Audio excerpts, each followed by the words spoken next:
Hi. How do you do? You talking to me? Yeah. I'm good. Oh, okay. How are you? Cool. You know, I'm here and there. I'm vibing. Okay.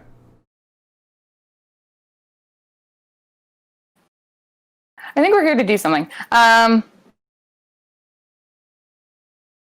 Welcome to the Pinfall podcast? Monday Night Raw edition? No. No? This is the Joe Rogan experience. Oh, man, I don't feel safe then.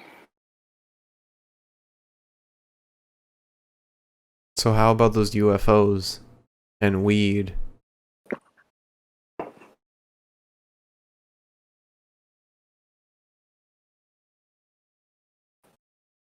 I was trying to think of something to say to add to the bit, but, I don't know what I can say that isn't horribly offensive in one way or the other. I'm a libertarian.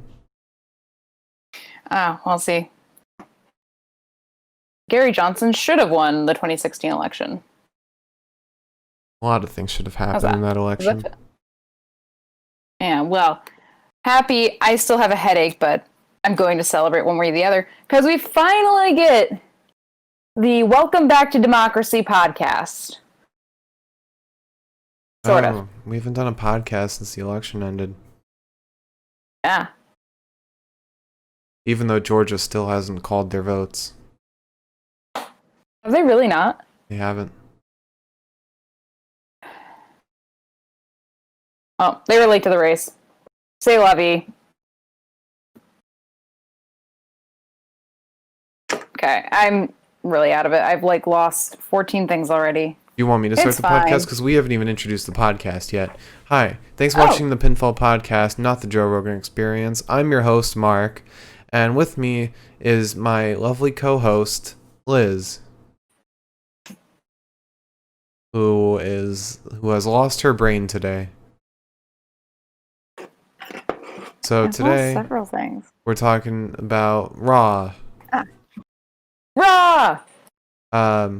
So Liz, do you want to skip over the news and just go straight into the event?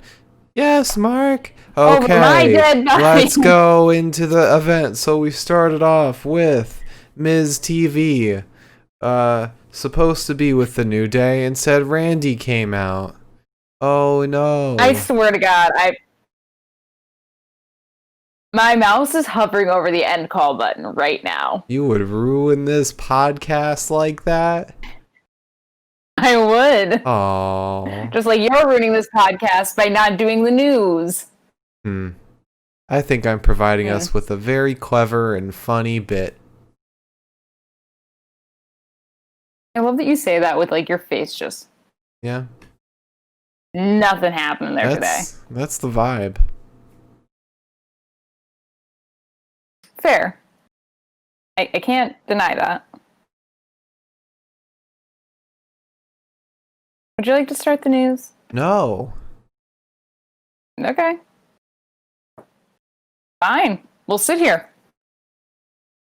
Let's everyone in the chat throw out those no news. No news. No news. No news. Well, seems I'm alone in this. I think you are. Alright, I guess we'll jump into the news. Thank you.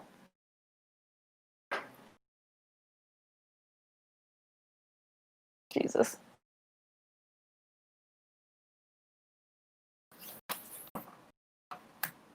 So let's talk about Pepita's heel turn real quick. Didn't that happen like a month ago? It seems to keep just turning and turning. It's more of a spiral at this point. Uh-huh. So our loving cat, our darling dearest Pepita, came barreling into the room a couple days ago, knocking the tripod over, and thusly ruining my elaborate setup. It is broken now.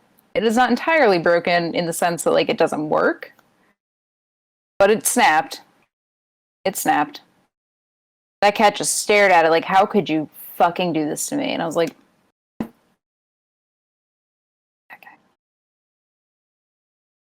Oh, well, it seems to be working fine. It is. It's just wobbly now. It's just kind of annoying.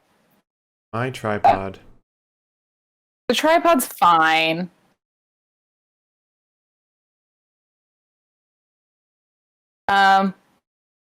So,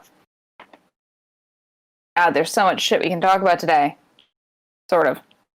There was another round of firings of WWE personnel. One of them was longtime WWE announcer Tony, I'm going to pronounce this wrong probably, but maybe like Chimel?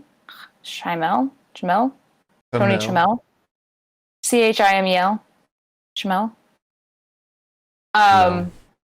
As well as Spanish announcer Tony Soto. Really getting mixed messages as of lately from the WWE where they're like, ahaha, ratings are great. Ahaha, gotta fire everybody. It's like, No, they're actually preparing to bring back Brock Lesnar. They just have to fire everyone to do it. they have to fire the right amount of people just to make up Brock Lesnar's salary for one match. No, just to get the song. CFOS is just sitting back like, They had to let go of his trademark just so they could afford it.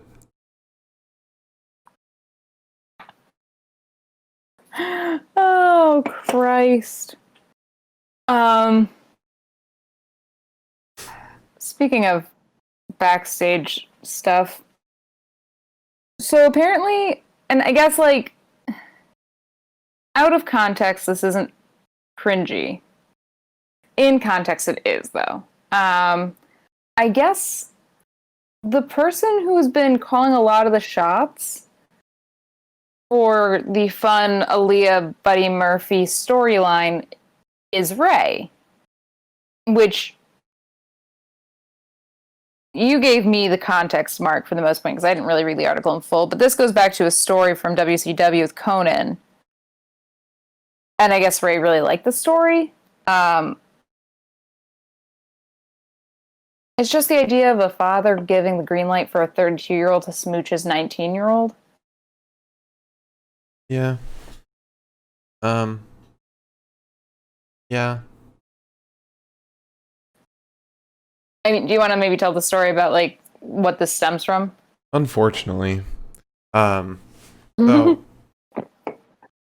as you mentioned, Conan had a storyline where he was seeing, I think it was Eddie Guerrero's, I'm not sure if it was his daughter or sister or something, but Conan wanted to marry her, get good with the family, and like gain their trust and everything. So they got married, mostly because Vince McMahon apparently loves wedding set pieces. Sap. and then Conan ended up betraying Eddie Guerrero's family and everything. So maybe that's what we can expect from Murphy, to kind of get good by the Mysterios just so that he can take down the Mysterio. I don't know. Because it very much seems like it's going that way, but with Seth. I guess my confusion more so is just like, he said to Aaliyah, like, straight up, like, don't worry, this is for the greater good. It's like, why would he say that if he was doing this with the actual intention of betraying her family? Like, is he deluded and thinks that the greater good is, like, truly fucking over the Mysterios, like, once and for all? You might want to rip Aaliyah away from the Mysterios. And, like, maybe he thinks, like, that's what she wants to. Yeah. Maybe this is all just an elaborate plot by Seth. Or he'll play it off like it is. This, like, actually, and I hate to say it, this has me kind of excited for Friday. Just to see, like, where it's going. Where it's going, and you guys can quote me on this. Murphy's gonna propose to Aaliyah on Friday. Really? You think so? I think so. Yeah, that's about how my relationship went when I was 19. I wonder if they're going to drag it out more, though. Because these twists and turns have all kind of happened pretty quickly in comparison to the storyline that has been happening since May. So, pardon me while I take an Excedrin, or 2, or 4. Who's to say? This is Popping Pills But speaking of getting high. Jesus, actually, I'm not going to get anything if I can't get these stupid pills out. Speaking of Seth, though, Seth Rollins is officially, I guess, kind of, sort of, maybe-ish, the Team SmackDown captain. According to whom? According to Seth Rollins. Okay. Cool.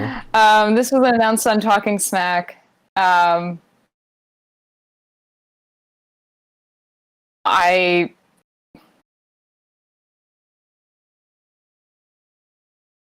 It makes sense, I guess, because he is the Messiah. But I don't know, man. I think he's pulling an AJ Styles here.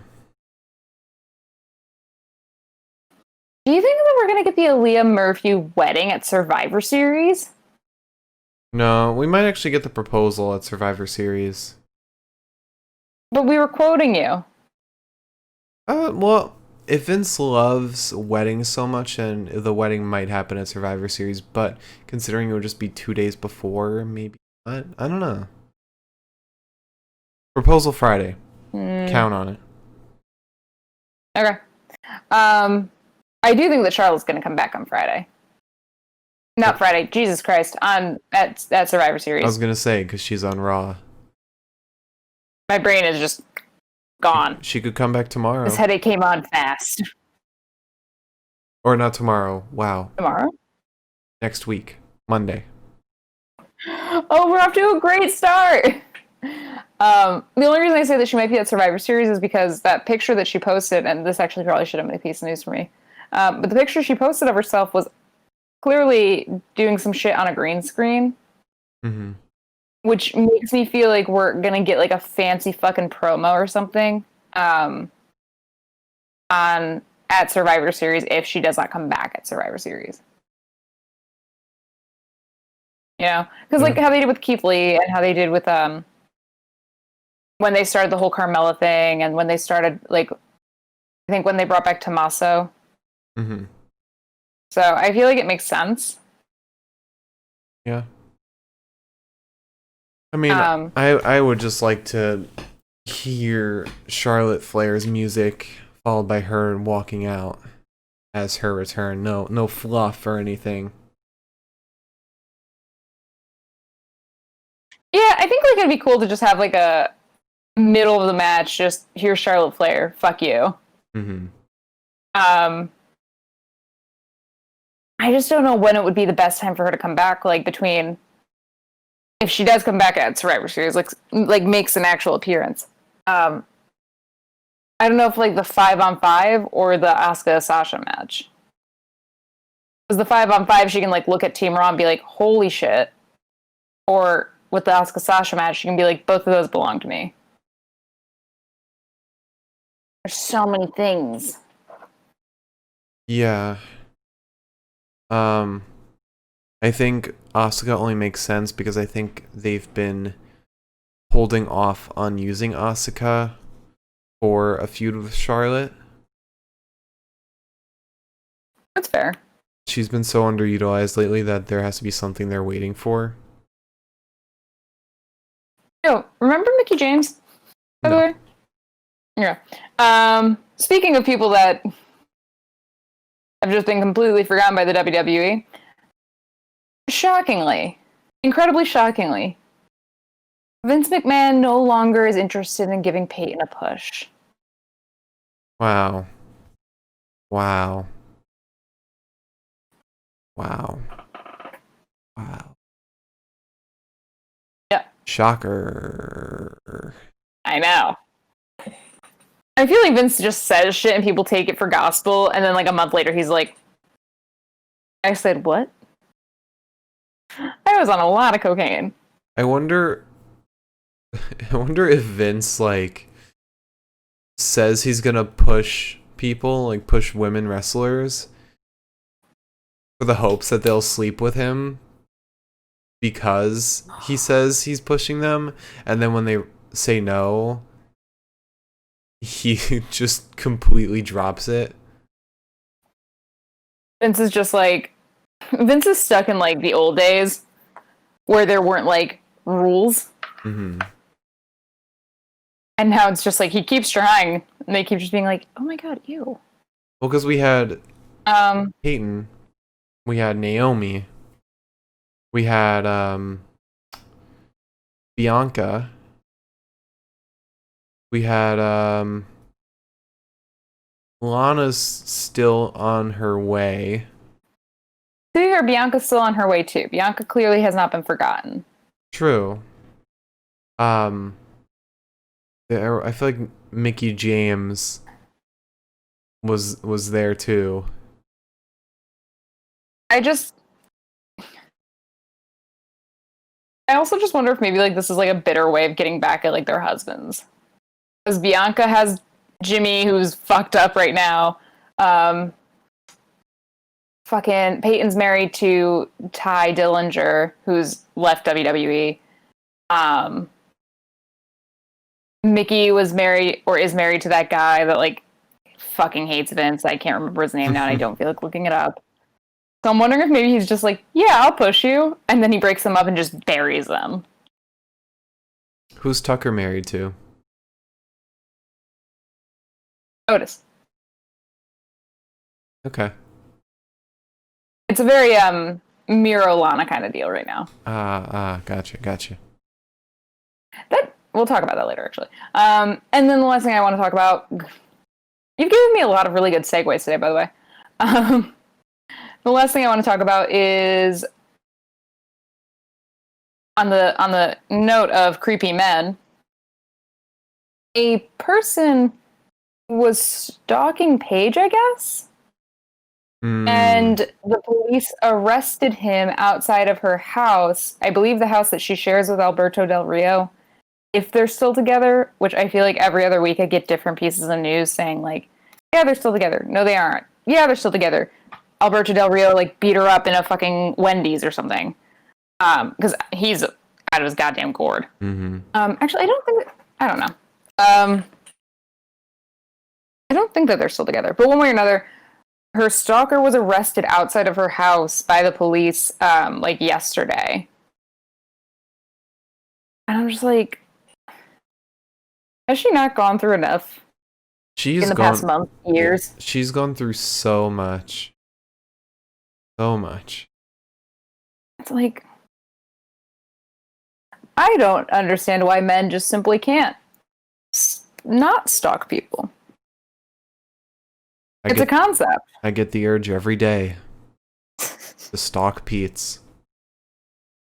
Little do you know, she's stalking you. It's like the Elmo and Kermit video, and she's just like, she comes up behind you like a little knife.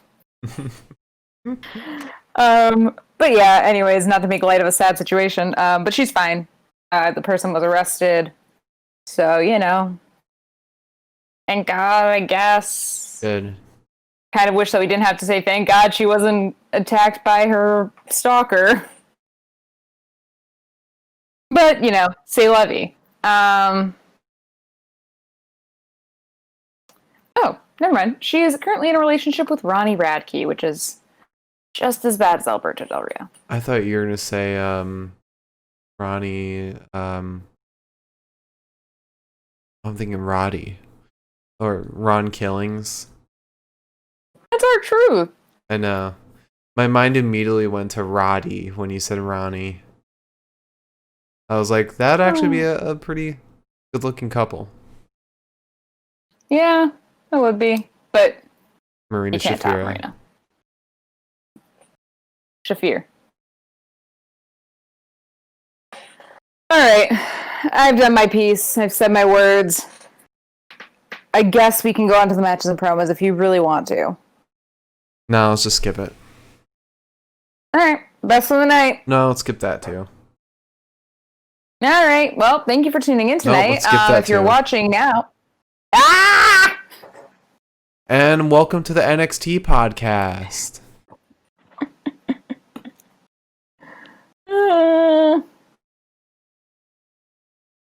Like my massive front teeth.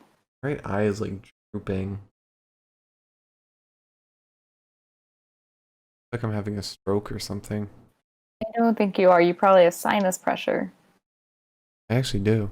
Anyway, so we started off with Ms. TV. It's not matches and promos yet.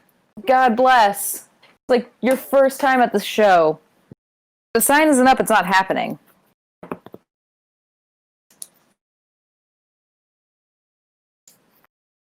You vibing over there?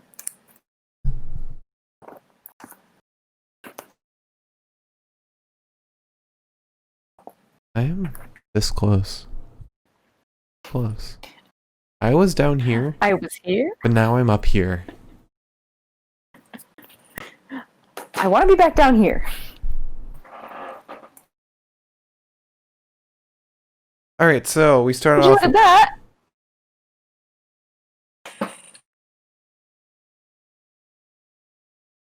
We start off with Ms. TV. Supposed to be the New Day as their guest, but Randy comes out. And Randy's like, "Hey, I know what you guys are doing with this tag team match we've got going on. We're gonna win or lose or whatever. Then you're gonna cash in the briefcase and pin me and win the title. Not so fast." And then Miz actually is like, "Wait, no, that's literally not our plan. You're gonna spoil our plan, Randy. But our plan was to use it on the New Day when we win or lose or whatever.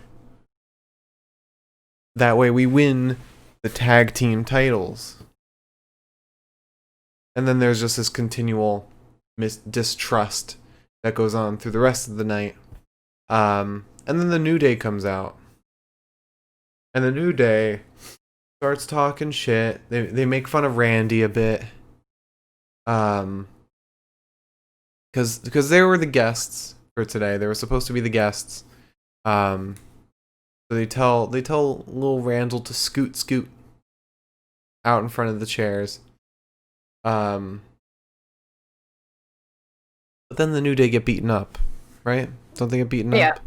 There's immediately an RKO to Kofi to kind of set it all off. Which is kind of funny and ironic. Because Randy and Kofi had a big feud when Kofi was the champion. So they get beaten up a bit, and there's a little fighting in the ring, and then gallantry plays. And then suddenly Randy's scrambling to clear the ring. Clear all the chairs, clear the mics, everything gets out of the ring. And then Drew charges for some reason. And then Randy RKO's him. And then that's it. Well, actually, no. Randy leaves. The Miz and Morrison are standing at the bottom of the ramp, and Drew's just leaning on the ropes. Leaning on the ropes like... Yeah.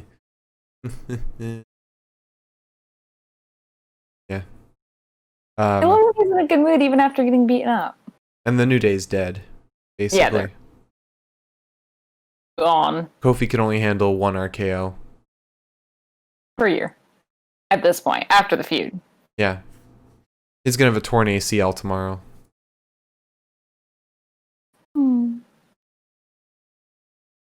So yeah, that's the end of Miz TV, and then we move on to our first match between Elias, Jeff Hardy, and Riddle. So you're gonna make me do the whole Elias intro? Yeah, good. Well, that's technically just his intro. So yeah, Elias is like doing a really shitty job of playing guitar, and I understood like there was a bit going along with tonight, but also like I think he did the bit a little too well. He talks about how Jeff Hardy's latest addiction is smashing guitars over his back, and he attempts to play a song, but is way too stressed out that Jeff's going to come out of nowhere. Finally, after kind of teasing that he's about to play the song, he goes into it, and immediately Jeff Hardy appears. And that leads us into Jeff Hardy versus Elias versus Riddle. Singular. For the last spot on the Raw, or the Survivor Series Team Raw. Right. Hello. This was actually a very difficult match to keep track of. Elias attacks Jeff first, and then Riddle attacks all of them next. Riddle gets rolled up by Jeff gets rolled up by Elias rolls up Riddle. It's a whole fucking shebang. AJ's just kind of watching from the outskirts of the ring, having a good day still. He's just excited. He's backstage with Jordan, watching on the big old TV. Riddle gets tossed to the apron and avoids Elias, avoids Jeff, begins fighting Jeff ringside, and Elias sends 2 feet through the ropes to both of the men. Jeff then gets thrown into the post by Elias. Riddle gets thrown into the barricade by Elias. And then Elias, cut to commercial. When we come back, he doesn't have a shirt on anymore. He saved that grand reveal for dead air. There is a shoulder tackle to Riddle from Elias. Hardy and Elias begin exchanging blows. There's some forearms to Mr. Elias, and then Jeff does the inverted atomic drop to him, and then to Matt. And Jeff goes for the double leg drop, and then Matt runs up at him. Jeff takes his time to do the back body drop to Riddle. Then we get the double leg drop on Elias. Drop kick, double fists to Elias' chest. The same shit that he always does.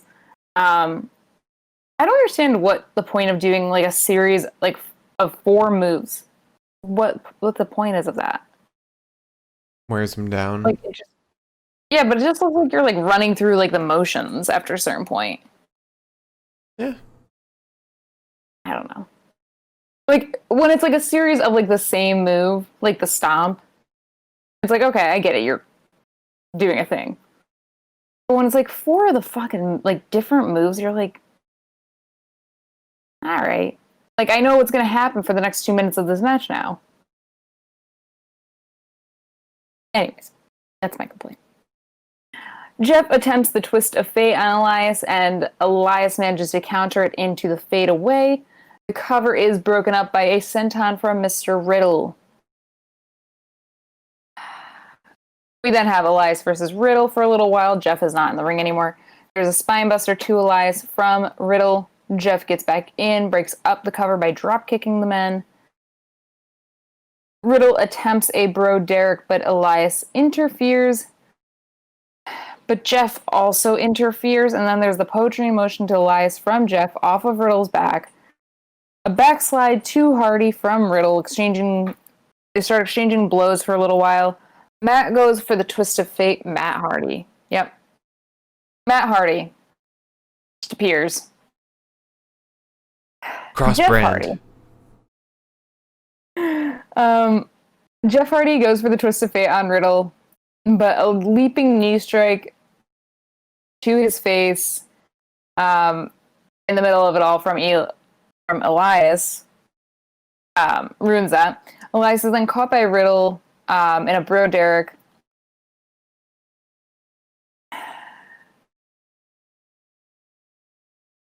I checked out. Elias is caught by Riddle. There's a bro Derek for Riddle to win, which is just kind of funny to me because Elias spent most of his intro saying, like, I need to win this match, like very Xia Li, desperate to win. And he looked pretty desperate too, which, you know, kudos to him for doing that. But there's another degree of humor when you consider all of the stories that came out about Matt Riddle and like his beef with Seth Rollins and how nobody likes Matt Riddle backstage and it's a whole fucking thing. And now Matt Riddle gets to fight Seth Rollins, even though that was like one of like the 3 people, I think, that Seth said, I will never fight. Yeah. I just... Vince said, bet? Vince said, do you mean you also want to recreate Bloodsport? No, Vince said, I understand you won't fight Matt Riddle. So here's Riddle. Fuck you. Alright, so after that, we had a little interview with AJ Styles. Also, I want to preface with that last match, I was not paying attention to it at all because I had my employer asked me to work last second, which took me through that entire match. But anyway, we had an interview with AJ Styles,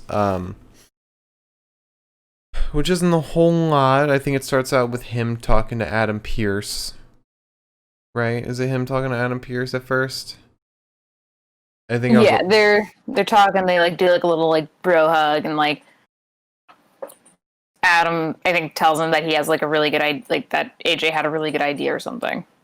Yeah, and that the idea was for a match later on. We'll talk about that later. But I think Sheamus comes in. Yes. Sheamus comes in, and there's a whole conversation about like being the leader of Team Raw, which Sheamus also asks him what they were talking about. Yeah, and they keep it all secret for some reason. But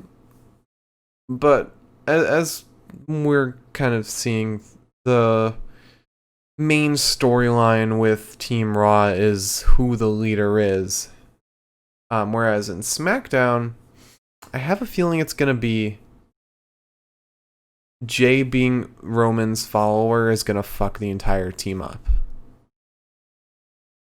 Gonna cause Yeah, that's probably fair. gonna cause a lot of discourse. It already has with Kevin. Yeah, and who else is on the team right now? I think is it just them? Corbin Seth. and Seth. There's only one person left, I think. Yeah.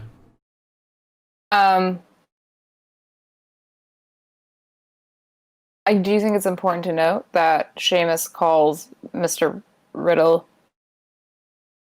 that shoeless moopet. Moopet. And then we also get like a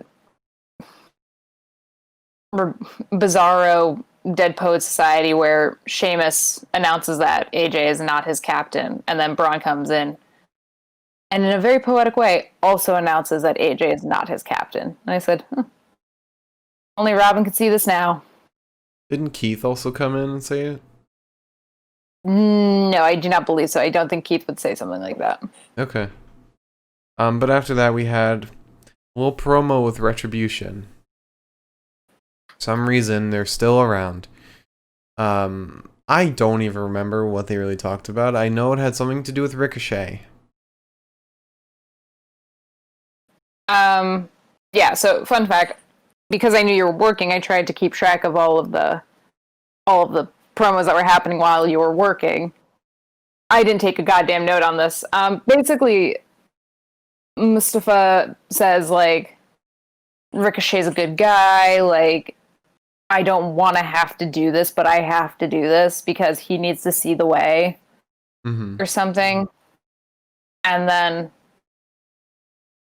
we get into like some Retribution lore later on that like really throws me, and I'm going to take the moment now to talk about it because we don't have much to say about this promo. I have a feeling I know what we're going to talk about. Yeah, maybe. So Mark and I both glossed over the little piece of news where prior to Hell in a Cell, Mustafa did a video with the masks from the people of Retribution. And I guess what actually happened in that promo was that, like, he gave them these masks so that they could feel as judged and, like, overlooked as he always did. He made them intentionally look stupid. Yeah. And the names, too. He gave them their names to also be laughed at, like Mustafa. Which, people, no offense, Mustafa, people laughing at your name is just bullying. And probably racist. People laughing at T-Bar and Slapjack, that's just honesty. Mace. I am away message. You know, like, I get the sentiment, but I feel like the execution is not there. I think, like, the better way to do this would have been to be like, I rounded up a bunch of rejects just like myself that were made fun of and made retribution. I mean, the whole thing at first was rounded up all these people who are pounded down and abused by the WWE. Yeah. And now it's just, I made these guys losers because everyone treated me like a loser. Like, how do you single-handedly just take a storyline and just go, whoosh? Does that also explain every other member of Retribution that was running around lighting the whole performance center on fire? Did they have dumb names too? Yeah, I mean, I guess Mustafa is just a very persuasive man and said, hey, do you want to be a loser? Do you want to be laughed at? Great, join me. Do you want to get revenge on the WWE and all of the superstars that have ever made you feel like shit? Well, get ready to be named T-Bar and Slapjack and wear a stupid mask. Like, the thing is, it's like, I 100%, like, when they were like, oh, these are people that, like, were overlooked by the WWE and, like, treated like shit, I was like, yeah, okay, that's a fair point. I get it. But now that it's just, because to be totally fair, Mustafa was definitely overlooked and underutilized, and he had a couple of good promos where he, like, said some shit where I was like, I don't think he's lying right now. I don't think this is acting. But for them to just, like, turn it on its head and be like, I made these people look like this because my feelings got hurt. It's like, I wish the first storyline was much better. I wish everyone on Retribution had kind of an individual reason to be. Like, for example, I would like Mansoor to be on Retribution, primarily because he could be really pissed at the WWE for only bringing him out during their Saudi Arabian events. I mean, that's a fair point. And I think just also the other thing, like, the believability of, like, we rounded up these guys who were totally, like, jaded by the company to get revenge. That made sense. Yeah. That works out. That checks out. Rusev could be the leader. The storyline, though, of, like, I was overlooked, I was pissed off, I was jaded, so I made other people feel this way. It's like, that doesn't really speak to human individuality quite the way you would expect it to. Yeah, like I can't imagine somebody being like, hey, I feel like a loser. Can you guys all feel and look like and be named like losers to help my case? Like, Mustafa was like, alright, I'm pissed off at this company for not utilizing me when I have a name that is laughed at, and I guess a face or a mask that's laughed at. So I'm gonna take it out on WWE. And here you guys are with your stupid names and stupid masks that I'm giving you. What are you gonna do? And they're like, yes, we're gonna attack the people who gave us these stupid names and stupid masks. Mustafa's just like, what? Huh? Wait, that's me. I don't know. It makes me... I feel like the storyline for this keeps changing. Mm-hmm. And it's just confusing. Yeah, like they don't know what route to take it right now. But it seems like they're kind of committing. They're committing to a route based on what the commentator said. I guess. I also do think that was a very pointed attack at you because you made fun of his mask almost every single time he came out. It was a stupid mask, okay? I like the mask. It was I stupid. thought he looked cool. To be fair, the mask was not as stupid as a stupid robot hand thing. Yeah, the robot hand was confusing to me. I don't get it. Yeah, unless he was like supposed to be Iron Man at some point previously. That was all I could get from it. Also, one quick thing before we move on to the next promo. We were Sure. we were supposed to get Drew on a Moment of Bliss today. Right. I didn't know when to bring that up. You scared me. I thought that we were doing the promo show tonight, and I was like, fuck! We were supposed Wednesday. to. No, I said Wednesday because I don't want to do it on Monday. No. We would be here until like 3 a.m. But yeah, I was really excited for that, and I'm kind of pissed that it didn't happen. Yeah, it's very weird that it didn't happen because, like, Drew was hyping it up so much. It was hyped up on social media. I don't know. I mean, we even saw Alexa Bliss today. I just wonder if maybe they're saving it for next week now because it would make sense. Like, oh, you got a big match with like Randy, like, come be on Moment of Bliss. Yeah. But it also just kind of speaks to like, is Raw doing that thing that they were doing a couple months ago where everything gets fucked up at the last possible second and they're shooting like random shit just on the fly? Because should we also point out tonight, the fucking broadcast was screwed up. Like, first... We should hold off on the details till we get to those moments because we're still on the Retribution promo. I know. I will just say, there were just, and we'll talk about it, but there were just so many things where, like, I felt like I was, like, having an aneurysm. Yeah. However, moving on to the Drew Gulak promo. Yeah, so we got Hurt Business and Drew Gulak backstage, where Drew approaches the Hurt Business wearing a very nice red and black suit. He says, "Hey, I got a business proposition for you. I have to offer something that you guys don't have. You guys have Bobby Lashley, who is the United States champion, CEO. You guys have Shelton and Cedric, who are the future tag team champions. Now all you need is the current 24/7 champion." And that is shot down almost immediately. And they make fun of his pocket square. Or not his pocket square, his, call it, handkerchief, whatever.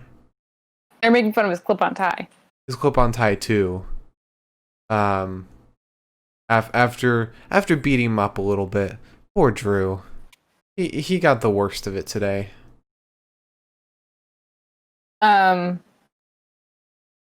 Also, don't forget, this is when he lost the 24/7 Right, title. I was just getting to that. Oh, okay, sorry. After he's beaten up, he's lying on the ground, and then R-Truth sneakily comes over and pins him to win back the 24/7 title. Ay, God. And that's it. It's only the beginning. And then we move on to Lana versus Shayna Baszler. Alright. So, Lana immediately hops onto Shayna's back to kind of get some leverage. Shayna is kind of off kilter for a couple minutes, but she just drives Lana right into the post. She begins stomping, she doesn't begin stomping. She stomps Lana's arm. Then there's a failed kick to Shayna. Shayna turns around, kicks Lana instead. A deadlift drop to Lana, and then a hard knee to the face. Brings her down to the ground just in time to get the good old Kirifuda clutch locked in. Lana taps. And it's Nia time. It's time for Nia to do what Nia does best. Except Mandy and Dana, who have been ruining my fun since they got together, started to ruin my fun again by stopping Nia. So I just have new reasons to not like them at this point. Yeah.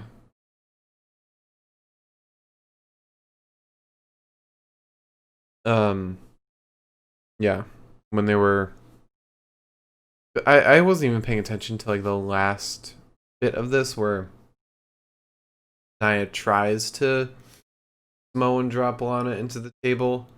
What exactly happened? Like, Basically, what happened was Shayna cleared the table.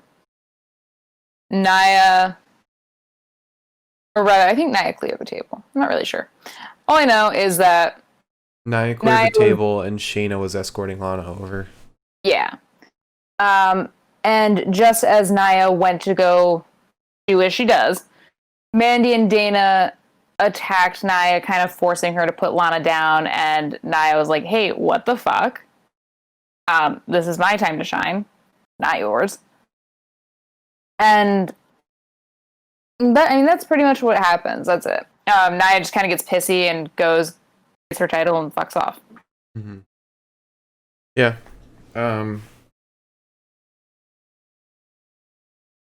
Yeah, it's kind of a lame ending.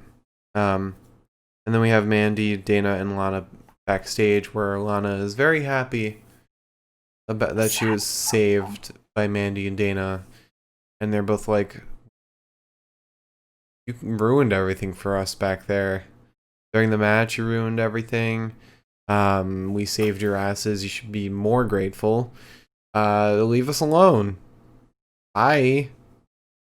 And Lana's just all sad, and it's kind of making me sad. That's the point, though. Like, the whole point of this, like, Lana thing, and the whole point of Lana being put through the table is they want you to feel sad for her, so that when she comes back better than ever, you're gonna be like, "Holy shit, Lana!" But when Lana's put through the table, at the same time, like, I don't feel bad because I enjoy that. I know it's fun. It's just, it's sad. I think the best way they could write this storyline would be to throw a curveball where Lana just gets so used to being thrown to the table that she starts enjoying it. Oh, I love that.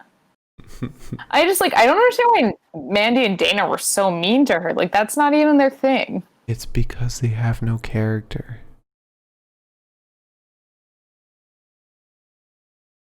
Alright, so after that we had a team meeting between AJ Styles, Keith Lee, Riddle, Sheamus, and Braun for the Raw Survivor Series team.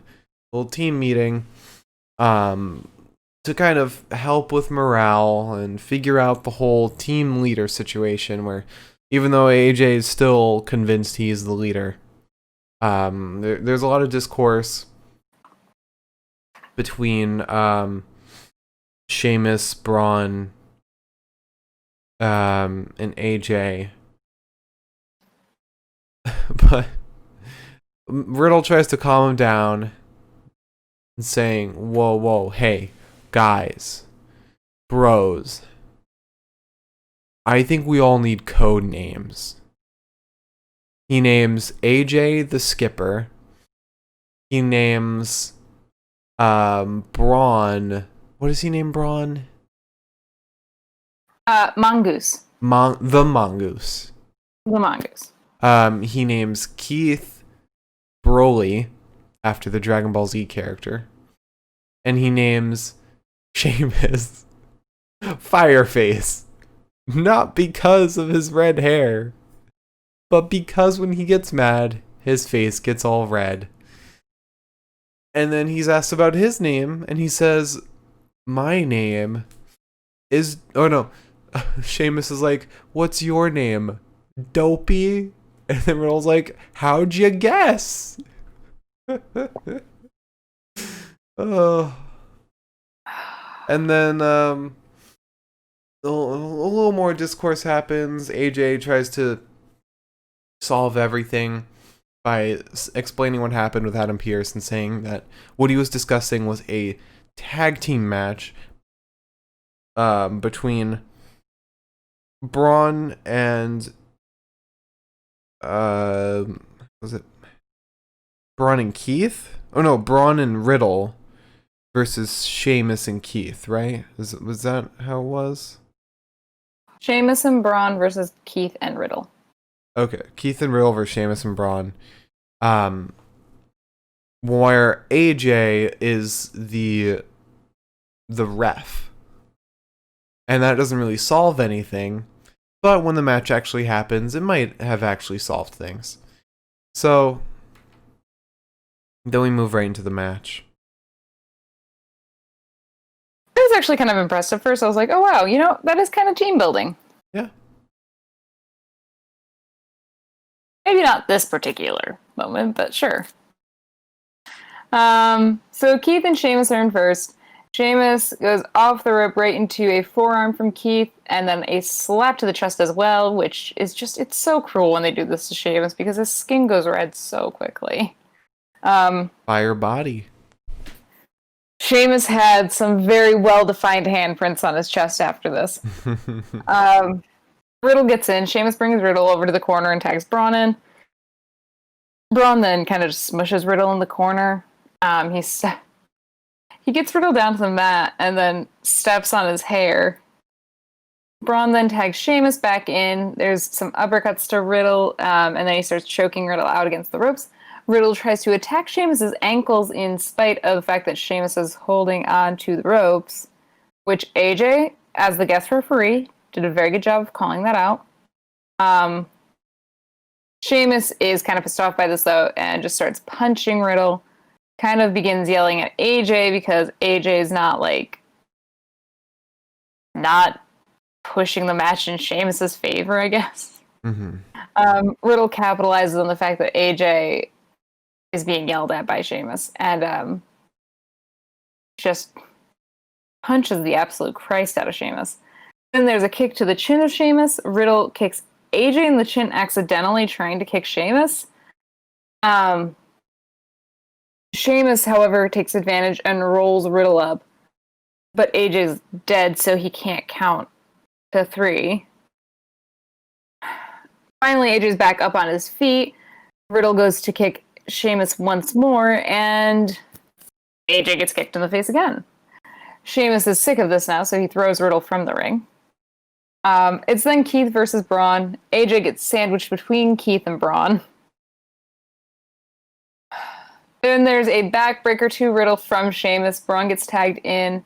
Riddle dodges Braun, sending him into the post. Then it's Keith versus Braun and Sheamus. He throws Sheamus into Braun and then uses Riddle to powerbomb onto Sheamus. Then there's a massive shoulder tackle to Braun.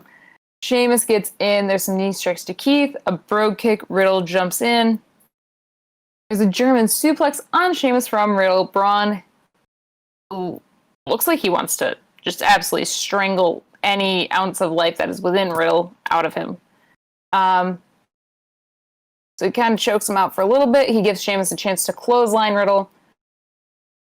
Sheamus is starting to get all pissed off and powered up, and he's doing his whole little pound in his chest, making it a little redder than it already is. And then Braun tags himself in. He tosses Riddle across the ring a couple times, and then Sheamus tags himself in on Braun. Wait, no. Oh, wait, am I getting mixed up? You might be. I know Braun tags himself in on Sheamus. Right, because I just said that. Okay, I must have looked away when the opposite happened. That's why I'm confused. Right, no. Sheamus was getting all beefed up and Braun tagged himself in on his back. And then as Braun lifted Riddle to throw him across the ring a second time, Sheamus tagged himself in on Braun's back. Braun and Sheamus are arguing. AJ says fair is fair. Sheamus looks like he's about to go after Riddle. But instead he brogue kicks Braun off the fucking apron. Riddle then rolls Sheamus up to win. And Sheamus looks like he is about to absolutely fucking murder somebody. And I love that. I love that for him. And AJ was actually a pretty good ref. He was fair. Yeah, he was a decent ref. He recovered quickly. He's a little high on power, but But after that, we had a promo with Nikki Cross and Alexa Bliss, where Nikki goes up to Alexa and she says, "Hey, hey, Alexa, what's up?" Alexa's like, "Oh my God, it's been so long, Nikki, right?"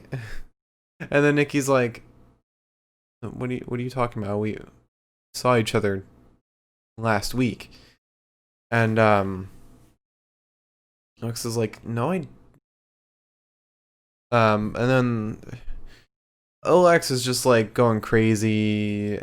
Nikki's just trying to get her friend back. Alexa says that she's loved making new friends. She's made so many new friends lately, including the Fiend. But then Nikki gives her an ultimatum. It's either Nikki or the Fiend. And Alexa says, what does she throw in Nikki's face? Oh, she throws the flowers that she was holding into Nikki's face. And then says, "I choose him." Which, how could you not see that coming? I could make a very snide comment right now about my own life, but I'm gonna refrain. But after that, we had Bobby Lashley and MVP talking in the ring. Talking about the tag team title match going on next week. Talking about Bobby and having some words for Sami Zayn. But then Titus comes out. Titus pulls some big words, even though he's I don't know what's looking wrong with him. Something looks weird about Titus. It's literally just his back. I don't know if he's always been like that. But He has. It really is just one, the fact that it always looks like he just like was walking around backstage and somebody was like, "Hey Titus, we really need to film the segment, but we don't have anybody to be in it. Can you just walk out?" And he just takes his like shirt off and he's like, "Yep, sure." But I'm starting a new theory that Titus has like hardcore scoliosis because he has to. The way that his back curves in, that ain't healthy. yeah. So I feel like that's what makes him look weird. It's just that like his back like goes in it, like it's such an angle. It always looks like he's just like this, like kind of like peacocking almost. I'm actually looking up right now. Titus O'Neil's scoliosis.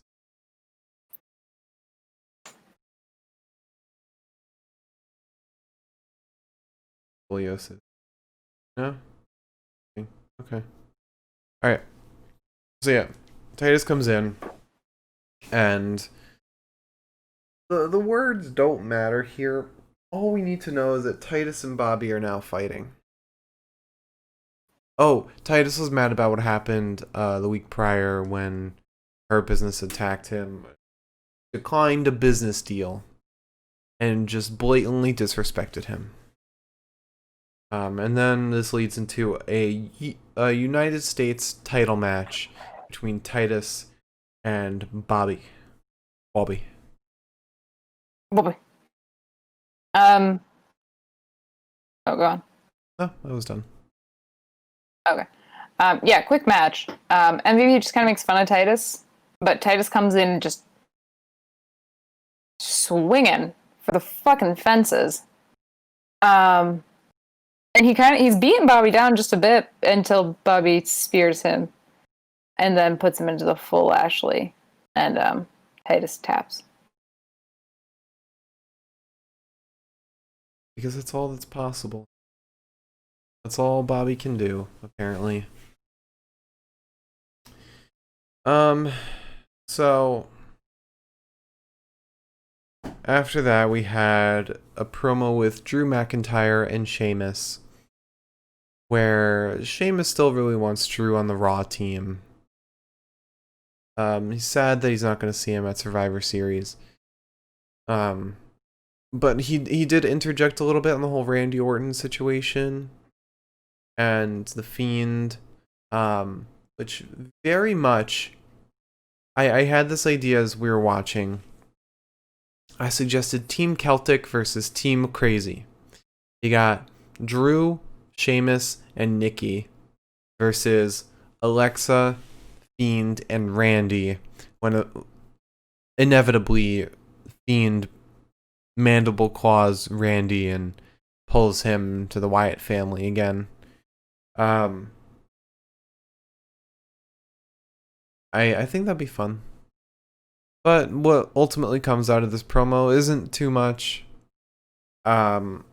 Mostly Drew just talking about his match later. And yeah. Just two pals wanting to go out drinking again. This was my favorite promo in the whole wide world. It was so sweet because, like, I mean, I know that, like, they interact outside of, like, that's one of those relationships where you know that they interact outside of the ring because, like, there's the proof is in the social media, and just in their history is, like, growing up together, basically. Mm-hmm. Sheamus is just so pissed off. And Drew's like, hey, well, maybe if you didn't brogue kick your teammates off of the apron, none of this would be happening right now. And Sheamus is like, okay, but that's not going to happen. So we need new solutions. Yeah. And just Drew singing the New Day, or clapping out the New Day song. It just, and like right at the end, fucking Christ. There was, I don't even know what happened, but there was just like an interaction between the two of them where right before they were saying goodbye, just the laugh that Drew gave was 100% just a I love fucking around with Sheamus laugh. It was not a haha, I am your acting partner for the moment. I knew the two of them. Actually, I was worried when I knew the two of them were going to be on the same brand because I was like, oh, I hope that they don't argue. But I'm getting the best thing in the world, which is Mr. Uberheel Sheamus and Mr. Babyface Drew get to be pals. Mm-hmm. Like, when people say we can agree to disagree, that's the only time it works.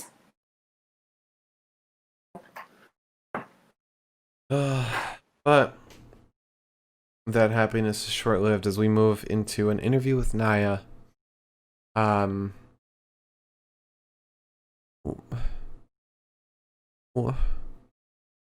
then after that we had Asuka versus Nia. Right. For the Raw Women's Championship.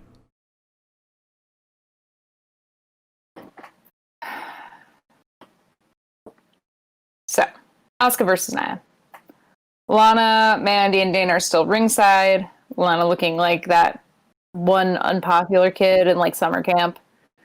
Nia slams Asuka to the ground and kicks. Nia slams Asuka to the ground. Asuka comes back with a kick to Nia's hip. Asuka manages the octopus submission on Nia and then a jawbreaker right into an armbar. Nia manages to slip free. She grabs Asuka and bombs her into the barricade. Then there's a full Nelson on Asuka, who frees herself with another jawbreaker to Nia. Asuka attempts the guillotine, but Nia lifts her and drops her backwards. Then Nia launches Asuka. She's going for the powerbomb, but Asuka reverses it and rolls Nia up. Then, once that doesn't work, there's a spinning back fist and a hip attack to Nia. Asuka's then powerbombed. Asuka reverses the cover on her into an armbar. Shayna's on the fucking apron.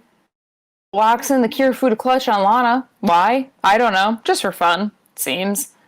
Asuka hip attacks Shayna off the apron, sending both Shayna and Lana to the ground. Nia is then rolled up, and Shayna, in her fury, breaks the cover, ending the match in a DQ. And then Mandy and Dana and Lana all attack Shayna and Nia. And they managed to get Mandy and Dana out of the fucking ring. And Lana's all alone in the corner. And by God, it's Nia time. Finally. Lana goes through the table. Nia and Shayna walk off. Then they come back because they realize that they've left Nia's fucking belt behind. And it's a good night. It's a good night. You can't ask for better than that.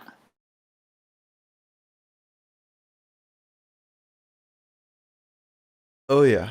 And then we move into an interview with R-Truth, where he is asked about like where he's going. He's got to go to the ring for the 7-man free for all for the 24/7 championship, and he says, "No, I'm going to the 7-camera GQ interview in the ring."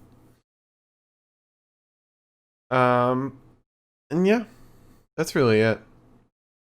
And then we have a promo with Angel Garza again, where he's continuing to flirt with the audience. They gave the rose to the audience. And so I guess we move into the next match. I personally felt flirted with. Just gonna say that.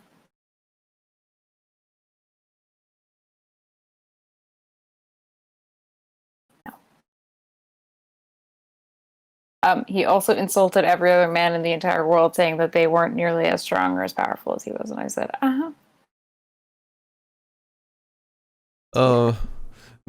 Docs and Tez are just watching that, like, really?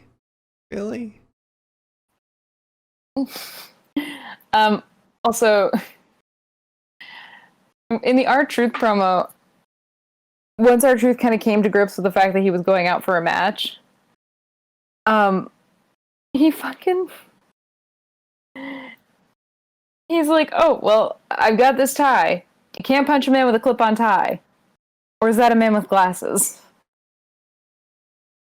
I was like, oh, baby boy. You know, I wore glasses in elementary school and middle school. And I always walked around with the mindset like, no one's gonna beat me up or fight me because I've got glasses on. I legitimately had that mentality growing up. I was like, no one's gonna touch me. I got glasses. And then I was bullied. He had glasses, but I was the bully. So You still are.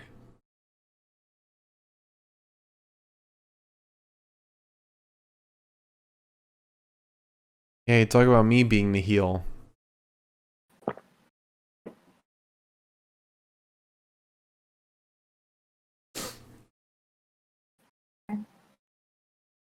anyways. It's fine. It was just my feelings that got hurt. That's fine. You want to move us into the 7-man free-for-all? Sure, nerd. 7-man match for the 24/7 championship. Woo! We have R-Truth versus Lucha House Party, and by that I mean Lindsay and Grand Metalik, versus Tozawa versus Gulag versus Eric versus Tucky. Holy fuck. Everyone just attacks Truth while Tozawa stands in the corner. Tozawa then kicks Truth upside the head to win the title. Oh wait, no, Eric rolls Tozawa up to win the title, and then Eric's rolled up by Gulak to win the title, and then Tucky rolls up Gulak to win the title, and then Gulak rolls Tucky back up to win the title, and then Tucky rolls Gulak back up to win the title, and then he fights Lucha House Party off, and there's a massive kick to the skull of Tucky from Truth, and then there's a knee to Truth's chin, and Tucky is attacked by Grand Metalik, who wins the title. And then Lindsay attacks Grand Metalik to win the title. And then Truth shoves Lindsay into Grand Metalik and tosses Lindsay into the canvas to win the title, and then takes the fuck off, as anybody should have at some point in this match. I hate that Tucky is put in this position. Dude, I hate Tucky with pants on. I hate I don't Tucky care for with that shit I at hate all. Tucky with short hair. He doesn't have short hair. Shorter hair. He used to have like long ass hair, but it was always in a ponytail, so you can never really tell. I guess I didn't notice. Also hate that Eric is in this position, but Eric's been in this position for a while after being in Raw Underground. To be fair, it's just because Ivar's broken. I hate that Lucha House Party is in this position. Yeah, that I can't give you a justification for that one at all. I'm annoyed. Okay, so after that, we had Mustafa Ali versus Ricochet. In my opinion, this was a fantastic match. But I've got my gripes, so. Alright. Ricochet versus Mustafa. Ricochet quickly punches Mustafa and takes control of the match. It's kind of sad when you consider the fact that he's lost so many pals lately. There's then an elbow strike to Mustafa and an elbow drop to Mustafa, and then Mustafa sends Ricochet face first into the turnbuckle. Begins just kicking the piss out of my little man. Then there's a suplex to Ricochet, and right afterwards we get him into a headlock. There's a kick to the chin off the ropes to Ricochet, and then Ricochet is really only getting angrier. He's not getting more injured, he's just pissed. Which leads to a massive fucking back body drop to Mustafa. Mustafa sends Ricochet over the top rope, but he lands comfortably on the apron. Ricochet's going for a suplex, it looks like, off of the apron onto the ringside area, but Mustafa wiggles enough to be freed from that lift, if you will, while also landing on the apron. There's then a head scissors to Ricochet. No, that's not true. Then there's a head scissors to Mustafa from Ricochet. And all of Retribution just kind of like swarm in on Ricochet, and it's very weird. And this is where one of the biggest things that happened with the broadcast that was fucking weird. Aside from during Elias's promo, I think it was Tom was talking, like, quietly, but his mic was still on. But at this point in the match, Mustafa went to go do something, and we fade to commercial as like he's going to do a fucking move, and Tom Phillips is talking about that move. Yeah, which was very confusing. It was like a sick neck breaker too. Yeah. It was so weird. And I kind of thought, oh, well, what they normally do is they like recap it. Like, during the commercial break, this is what you missed. But they didn't. They showed us the move, they showed us the flying head scissors off the apron. I was like, anyways, once we get back from commercial, there's a headlock on Ricochet, and he's sent right into the buckles. Then there's a neck breaker to Ricochet, and a quick square to the fucking back of the head. Like, the contact that it made sounded horrible. Mustafa then brings Ricochet right into a headlock. Ricochet sends him into the buckles, and then on the rebound, brings him back into a dragon suplex. There's a knee strike to Mustafa and a hard clothesline to the fucking chaotic leader. Mustafa then dodges Ricochet, kicks him in the midsection. He avoids a suplex, blocks a DDT, and then... Sorry, that was Ricochet. Ricochet avoided the suplex, blocked the DDT, then suplexed him, somersaulted over him, right into a fucking spine buster. Wild. How is Ricochet still like a middle of the card kind of guy? Blows my mind. Ricochet then drags Mustafa to the corner, puts him on the top buckle. They exchange blows for a little bit. They're both standing on the middle rope. Mustafa rakes Ricochet's eyes, brings him down into a backstabber off of the second fucking rope, springing Ricochet forward. Just a wild fucking move. And like the air that not only they had coming down, but the air that Ricochet got coming back up.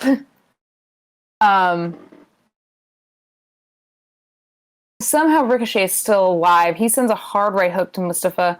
And then, like, I don't even know what this was called. It was like a DDT, but like with his fucking legs. I have no clue. I think they said the name of the move, but I didn't catch it. It was just wild and weird. He then has Mustafa exactly where he wants him. Gets up to the apron and says, what if I just did a corkscrew crossbody to Retribution instead? Planning. Priorities. We've got them. He does that. He gets back up on the top rope. Goes for the Phoenix Splash onto Mustafa, but Mustafa rolls away. Nobody's home. Rick lands right on his face and is then shoved right into the Koju clutch. And he taps. This match was great. Yeah, it was an awesome match. I really liked it. This was an outstanding match between two good buds that shows exactly why you need to have two really good friends fighting each other. But my gripe, and it's nothing super serious, it's just with the situation. Retribution, from the get-go, was a very chaotic, anarchist type group that, wanted to rebel against the WWE, which is fine. That's fine. They've gone for titles, whatever. They want prestige. That's fine. And they've the match against Bobby Lashley at Hell in a Cell was fine because it was just slapjack. He was the only one there against Bobby. But my gripe lands mostly with this match because for a group that is very anarchist, very chaotic, they really follow the rules better than any other WWE wrestler. Across all brands. You would think there would be a little more rule breaking with this group. Now, had there been rule breaking where they, interfere with a match or stuff like that, I would dislike this match a little more, but it would make more sense. I wish there was some kind of good middle ground that we could use. Maybe like kind of a Santos Escobar thing where he puts on the lucha mask and there's a metal plate in there. Like, something like that. Something dirty that won't ruin the match. But with all that said, this match was like this fantastic. Mustafa and Ricochet are incredible together. And finally, after that, we had a little promo with Mr. Randall Keith Orton. Even have a promo. I don't remember this promo happening. I can tell you. Yeah, please. I can tell you, and I can take us right into the match. So basically, Randy's pacing backstage. I believe at that point he's in Gorilla.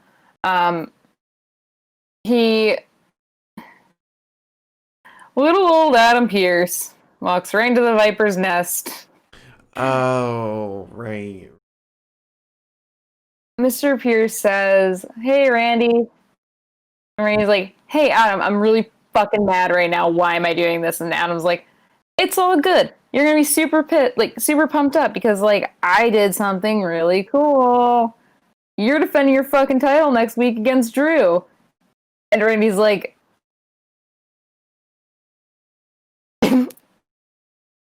"Okay." And then he nearly murders Adam Pearce. So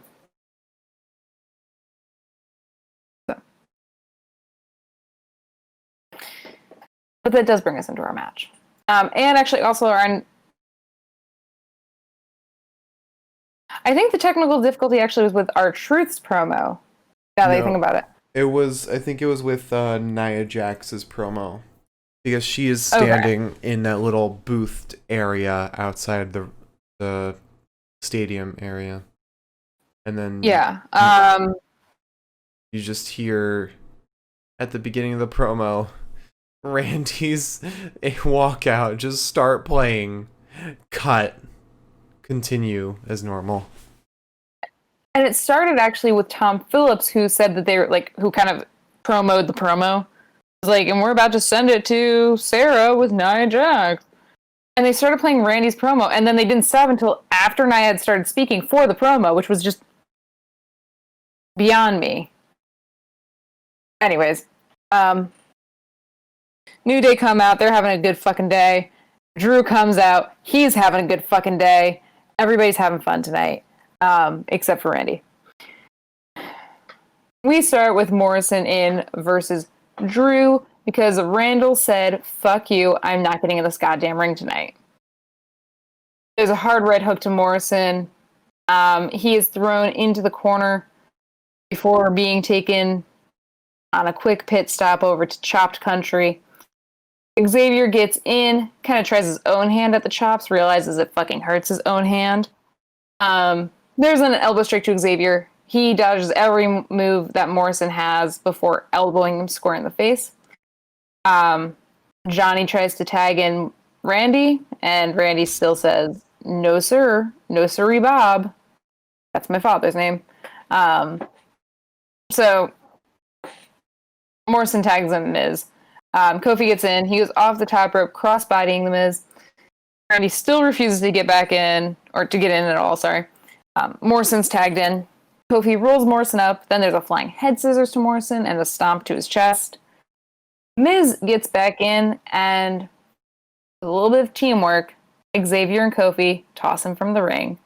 And then they said, hey, you know those feelings you have deep in your heart? Fuck them.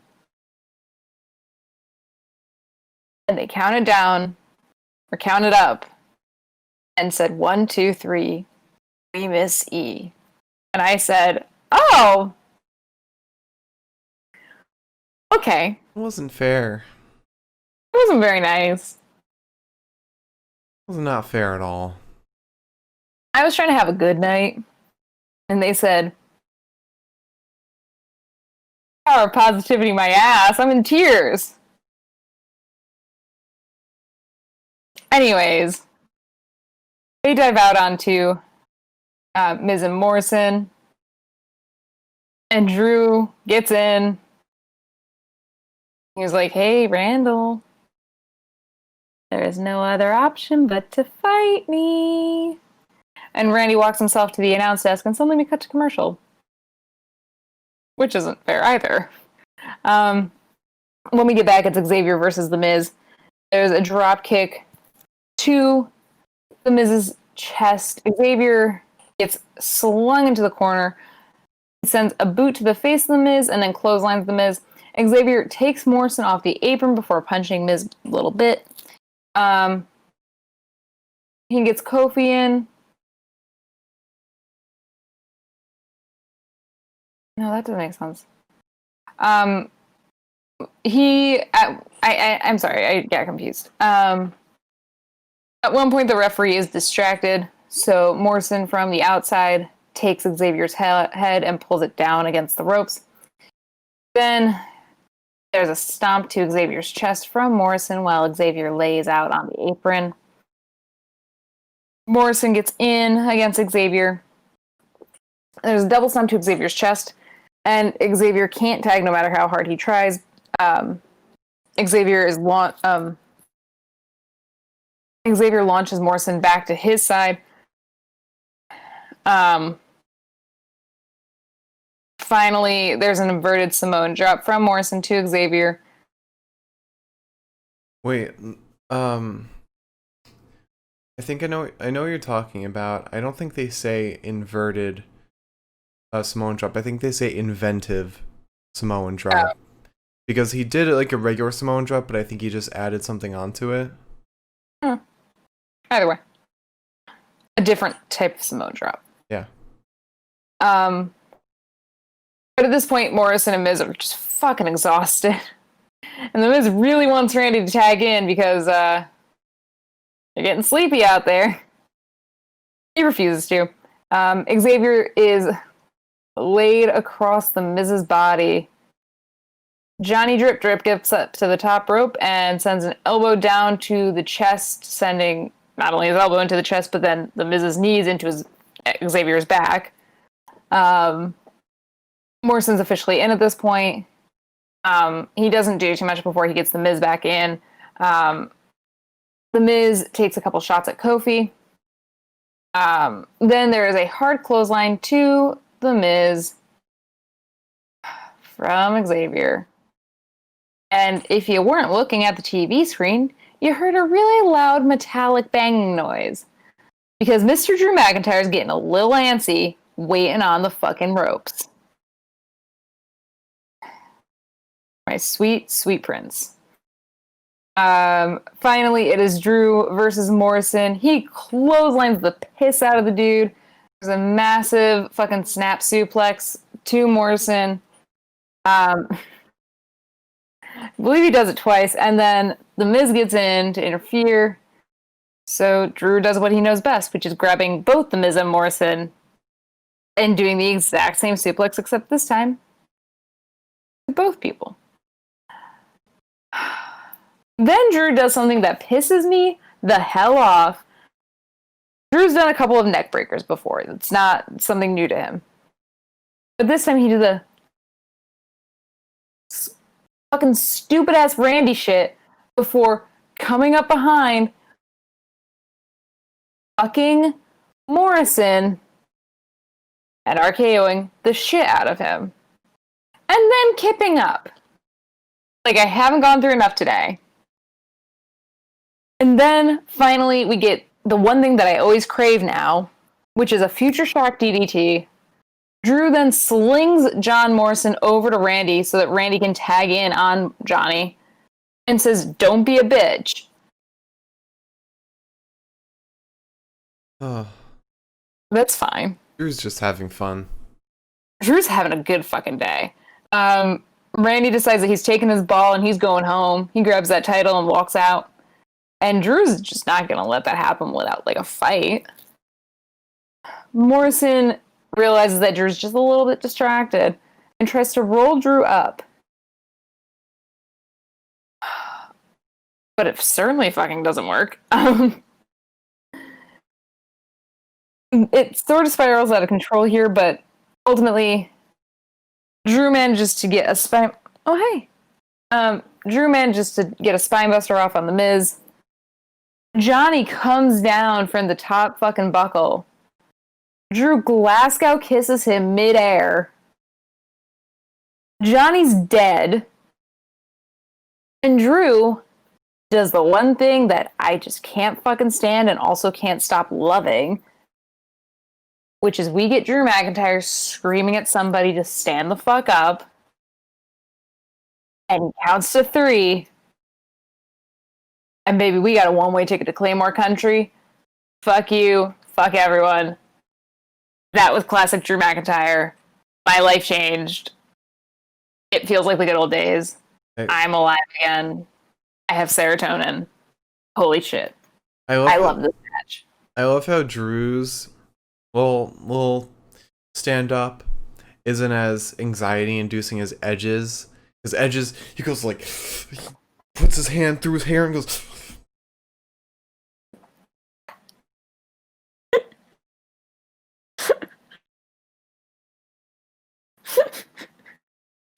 He goes nuts, and I don't understand why. I feel like it's like a spectrum. There's Edge on one side of it and Seth on the other. Because Drew's is usually pretty like he's desperate for this. Mm-hmm. Edge is crazy, and Seth just always looks like he's like someone else who does it. I can't remember who though. Sheamus does it sometimes. Sheamus does it. But Sheamus is kind of the same intensity as Drew.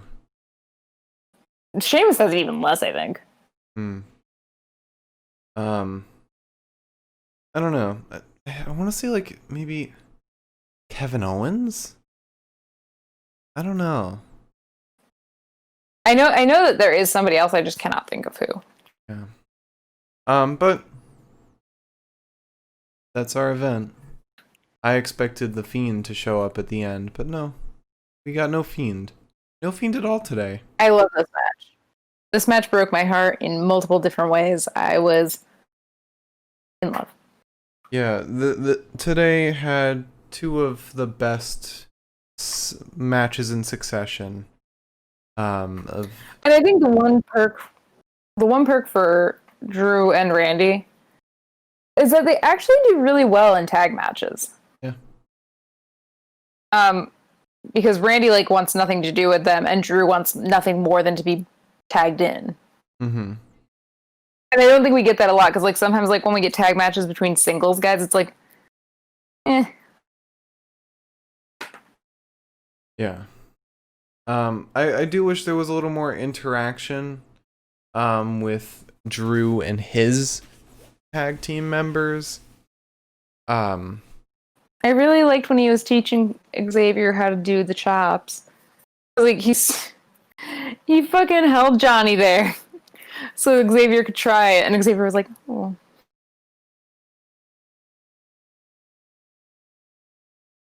Best of the night. Okay. Alright, so best promo of the night. We started off like every Raw episode, we start off with the best promo of the night, which in this case is Miz TV. With Miz and Morrison, Randy's appearance, the New Day coming in to shit talk. This had it all. I mean, the Raw always front loads their episodes with like the best promos. And this was no different, especially since it always has to do with the WWE Championship scene. But yeah, I loved everything about this. The Miz and Morrison were great. I love how the Miz kind of snapped on Randy a bit. I kind of like this unhinged Miz we're seeing in promos. Like, he's getting real tired of being completely misrepresented in everybody's eyes. Morrison's really just there for backup. And Randy's slowly cracking. Randy's slowly going a little mad. Because of the Fiend, because he has to be wary of Miz Morrison, because Drew has a Claymore kick around every corner. And we also got Randy frantically cleaning out the ring, which was hilarious. I thought this promo was fantastic. I liked everything about it. Then we have the AJ Styles interview, which was okay. The Retribution promo, which was The Hurt Business and Drew Gulak promo, which was funny. We got a little change in 24/7 title. Drew Gulak is a lot funnier than I thought he would be. We had a promo with Mandy, Dana, and Lana, which further shows Mandy and Dana have no characters, and I just feel bad for Lana at this point. We had the team meeting between AJ, Keith, Riddle, Sheamus, and Braun, which I thought was great. I loved Riddle's codename bit. I loved everyone's kind of feelings towards each other felt more organic. AJ kind of trying to assemble the team and like try and unite. Meanwhile, not sticking his neck into any dangerous situation. It's very much on par with his character. So I really liked that promo a lot. I just can't vibe with Braun. Braun does not do anything for me. He's just lifeless. You know? Yeah. It almost feels like he was supposed to be that way when everything was happening with the Fiend, and then they just never like did the factory reset on Braun. Yeah. Which is frustrating. But after that we had the promo with Nikki and Alexa, which was nice. I'm kind of liking this ongoing storyline between the two. We're not overwhelmed with it, and we get a little bit of additions each day. It's not like we're getting the same thing week after week after week. Is evolution constantly, and I really like it. And then we had Bobby and MVP talking in the ring, featuring Titus. This part was kind of lame. Titus is kind of lame. After that, we had a promo with Drew and Sheamus, which is really nice. Nice to see these two guys. But unless this really leads into anything further with storylines, there's not a whole lot here. It's just a nice promo, which we've been getting these like every week. And you gotta assume it's gonna lead into something, considering how often we're seeing these two together, and we're seeing Drew in tag team situations more. So maybe he's gonna have a tag team with Sheamus. I would really like that. Like, I don't know what I would do for it, but I would die if I saw that. Mm-hmm. Especially because, like, Sheamus is a heel, Drew is a face. I feel like that'd be a perfect balance. Yeah. I think so too. But after that we had the interview with Nia. It was We had the interview with R-Truth, which is funny, just like every R-Truth interview. We had the promo with Angel Garza, where I'm just confused. And then we had the promo with Randy, where he's being a little psychopath. If it wasn't obvious already, my pick for promo of the night is Miz TV.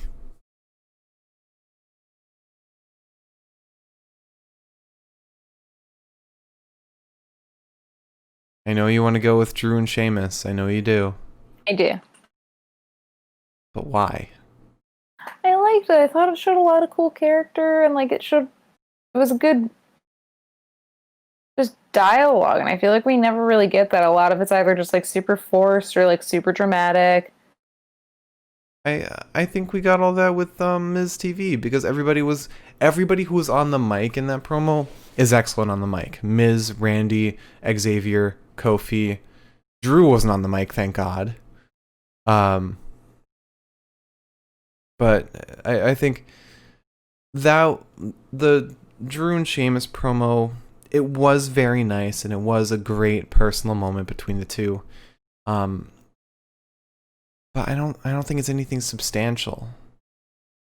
I think it's gonna be substantial at some point because it shows that Drew knows how to get to Sheamus, like in a way that might be helpful in the future when Sheamus gets fucked up for whatever reasons.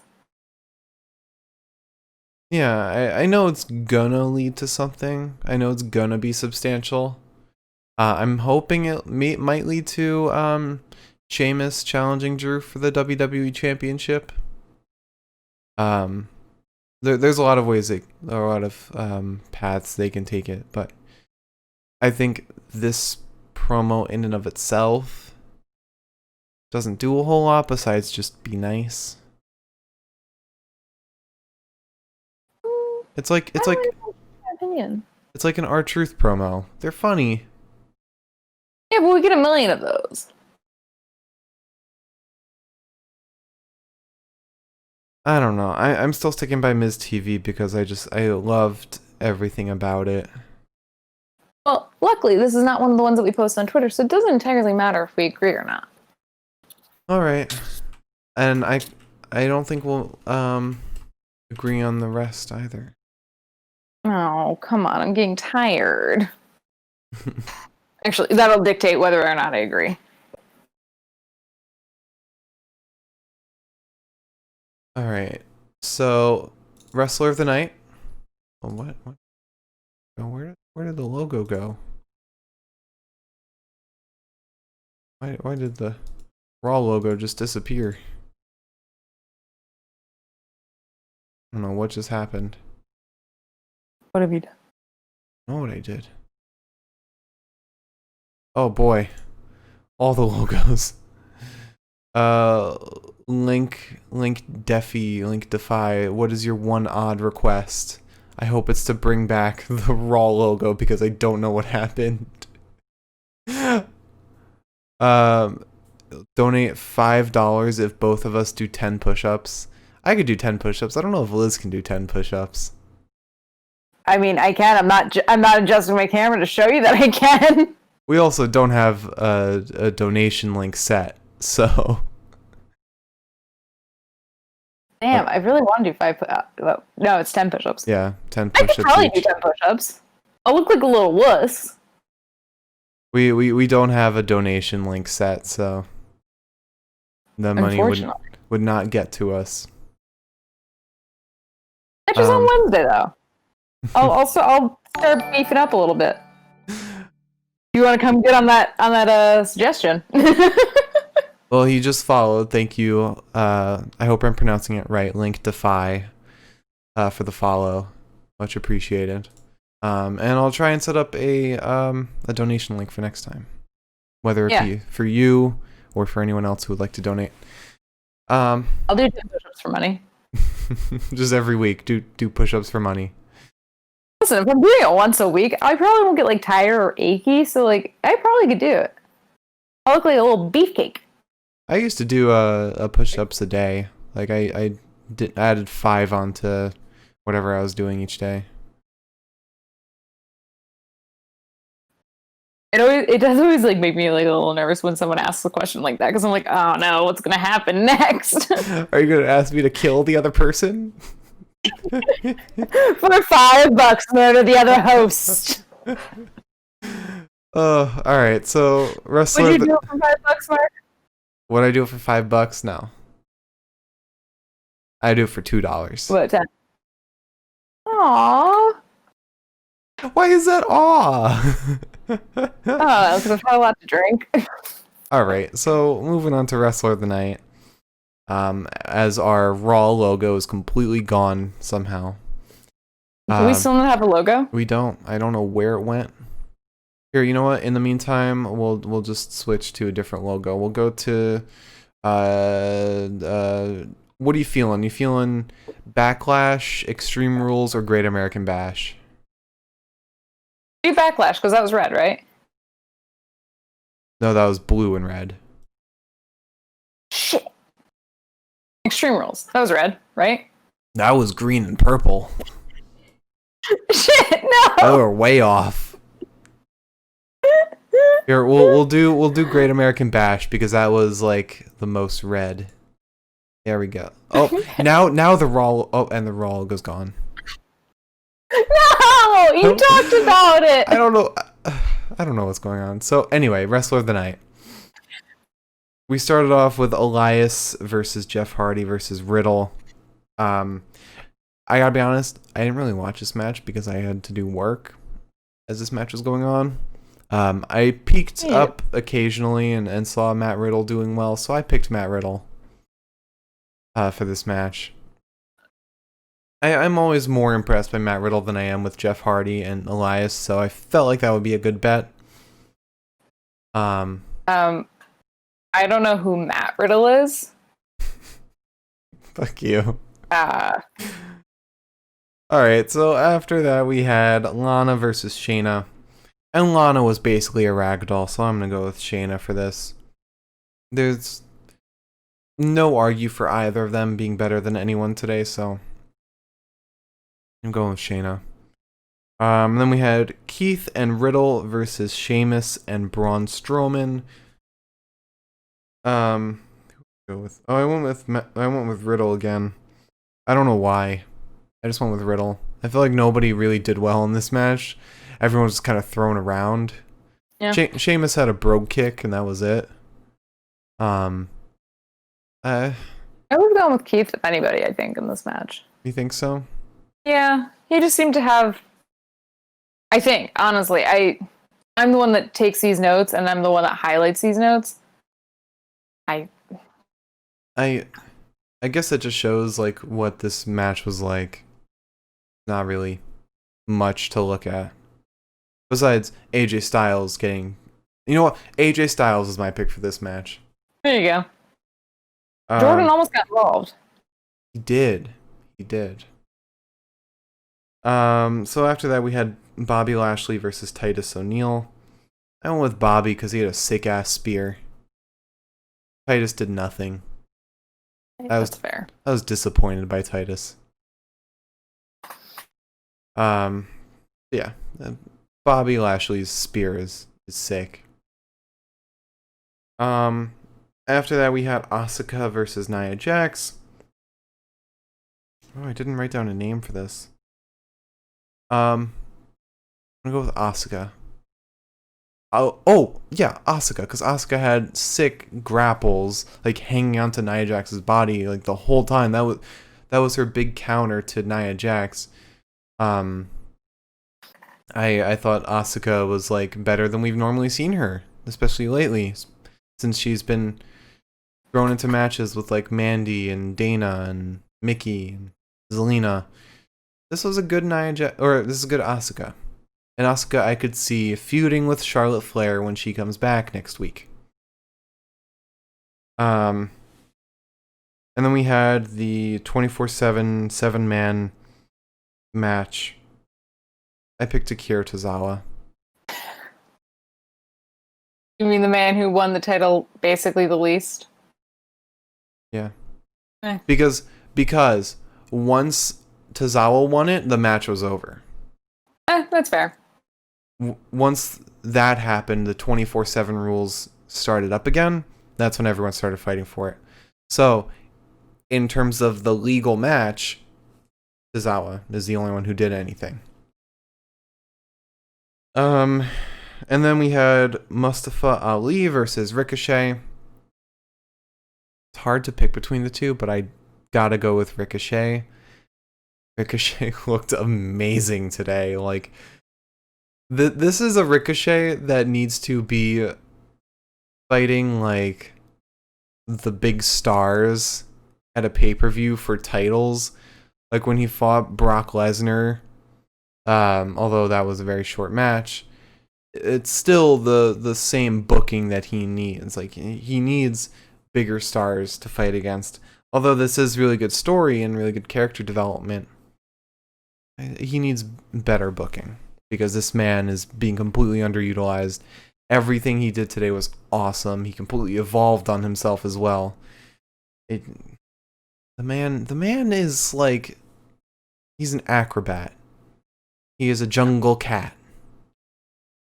There's like not gravity. Like gravity does not like. He doesn't obey the laws of gravity whatsoever. Yeah, he's it weightless. Doesn't apply to him. And he has no bones either. Yeah, that's clear. He's a like cat. Yeah. And then lastly we had Randy Orton, The Miz, and John Morrison versus Drew McIntyre and The New Day. I didn't write one down for this. But I think I want to go with Kofi for this match. Either Kofi or Xavier. They both did really well. But they were both in it for very little. This is also very much like a story match. Maybe Drew, actually, since I feel like he had most time in the ring, and he had the most character interactions with like Randy, and yeah. I want to talk about this match more once we get to match of the night, but Drew was the best here, which is unfortunate because Kofi and Xavier should have gotten a little more time. This felt like the Drew show. Well, it's also not it wasn't their match. Right, but we had a lot of Miz and Randy. Not so much John, but John is never really. Well, John was getting beaten up for 90% of the fucking match anyway, so. But yeah, I'll go with Drew for that. But as far as my overall wrestler of the night. I would feel so bad if I did not go with Ricochet. Ricochet is phenomenal. I knew you were going to say that, and I agree. It pains me on a somewhat constant basis that Ricochet, who also, another thing I want to mention, I accidentally didn't take this note. At the end of that, towards the end of that match, where Ricochet blocked the suplex and then blocked the DDT by catching Mustafa and like holding him like a child, basically, and just went behind his back, and I was like, the character acting that he does, all of his expressions, all of his actions, his on top of like compounded with his fucking skill set, it blows my fucking mind that he's not getting any sort of push. Mm-hmm. I mean, he does shit that like I have to watch, and I'm like, and he sells moves so well too. It doesn't make sense that we got people that are just like big guys like Braun that have gotten whatever pushes they've gotten, and Ricochet's kind of just been buried these last few years. Look at Or, Keith. I guess maybe the last year and a half. Keith immediately being brought to Raw was like on top, had a title match. Ricochet's just been at the bottom. And I mean, to be fair, also though, and this is why anytime I hear like rumors that like so and so from NXT is getting called up, I'm always just like, no, don't do it, because Keith had such a good character in NXT, had such cool fucking moves, made wrestling a person like Great walkout song. a great walkout song. He made wrestling people like Johnny and Adam Cole look like actual fights as opposed to like just complete squashes. And then he got to the main roster and it was all just shot to shit. So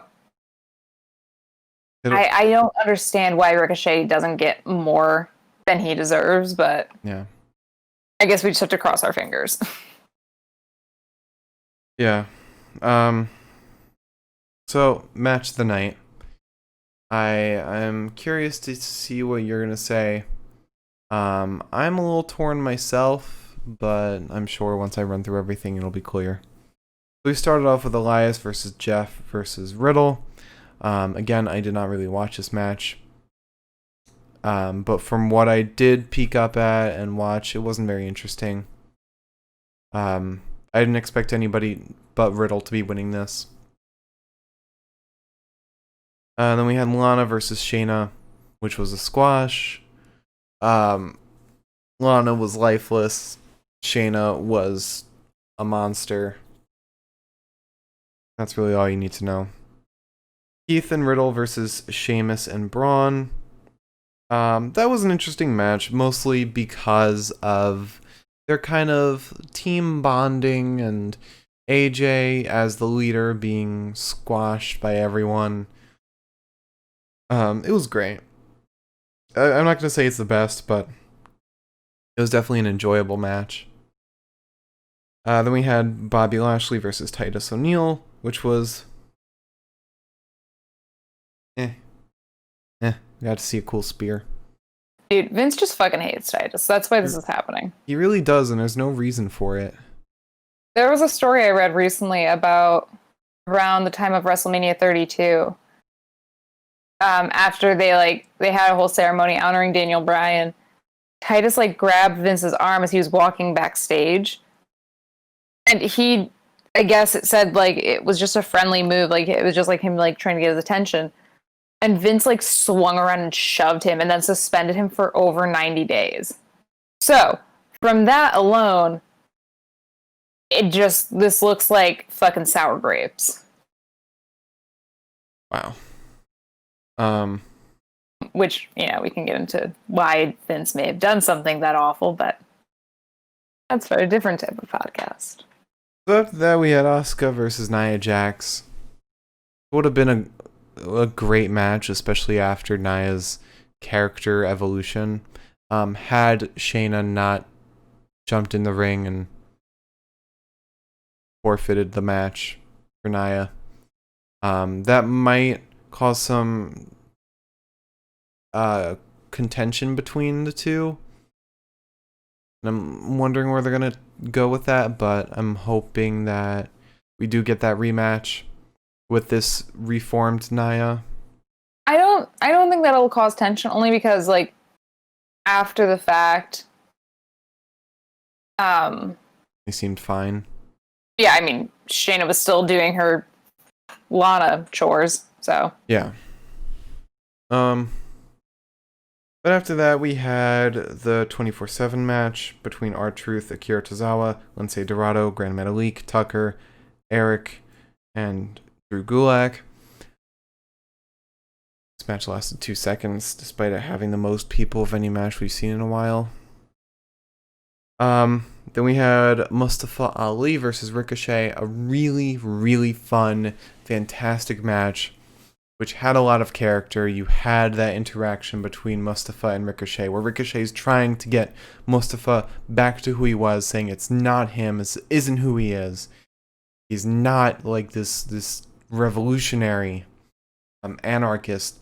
And Mustafa is shouting at Ricochet like, you can't do this on your own. You can't cause change on your own. You have to be with many people. Only many people can cause a change, not just one person.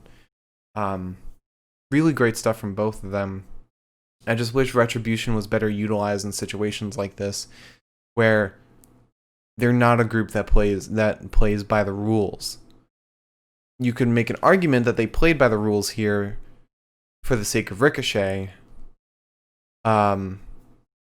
But it's just very weird that a group based entirely on anarchy is 100% down for following every single rule to a T. None of them assisted Mustafa in any way. Shocking. Not even to the point that Jordan does with AJ Styles. You would think that at least he would do something like that. well, he did intimidate Ricochet a little bit. A little bit, but I mean, I even noticed like when Ricochet would go on top of the ropes, they would literally move to the other side of the ring. They would avoid him.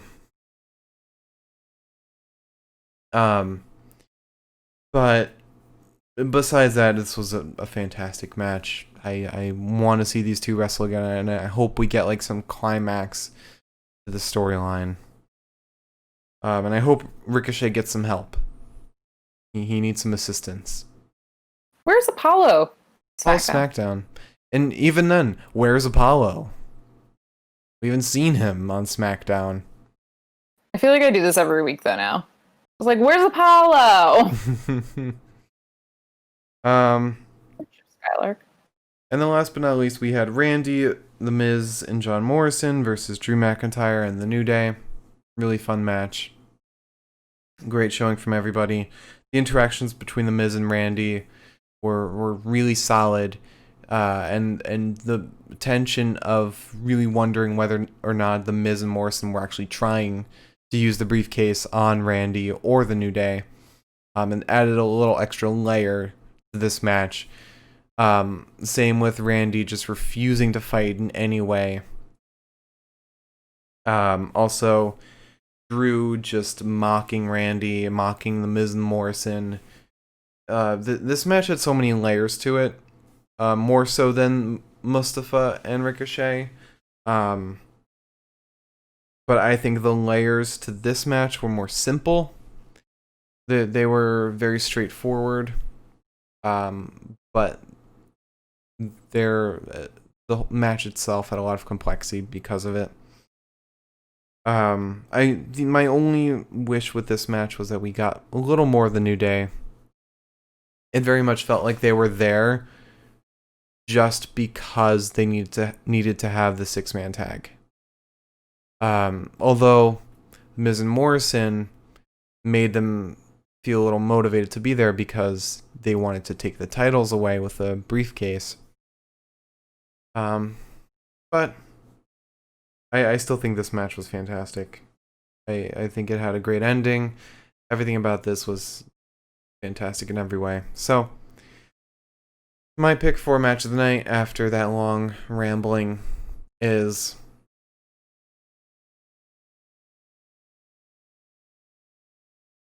is Randy Orton, The Miz, and John Morrison versus Drew McIntyre and The New Day. Of course, I agree with you. I did come to a realization just 5 seconds ago, which is I understand why Randy didn't get into the fucking ring now. You didn't before? I don't think I did. Why do you think he didn't go into the ring? Well, because one, if Drew beat his ass, then that's a whole new ball game for his confidence.